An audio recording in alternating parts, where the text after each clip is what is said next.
Statuti i Partisë Demokratike i 2021-shit i kongresit tuaj, që i dha vullën Partisë Demokratike që njohim sot, neni 46, kryetari i partisë, pika 8 thot, po e citoj: në rast se pas shpalljes së rezultatit të zgjedhjeve të përgjithshme për kuvendin, partia nuk rezulton forcë fituese qeverisëse, mandati përfundon menjëherë dhe automatikisht për shkak të statutit.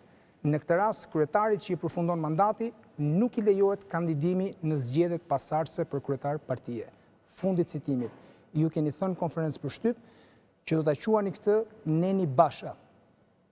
Po. Pra ju sot, Por, me statut, as kryetar partie i PD-s nuk duhet t'ia vëmë strishën. Para faktit të pamohueshëm. Jo për deklaratën time, po për një numër të dokumentave themelore ndërkombëtar që faktojnë se Shqipëria zhvilloi një farsë elektorale. Absolutisht, po se, i fitoj cili do. Po i fitoj cili do, pisi para apo? Jo, ajo, shiko. Na nxore gjumin,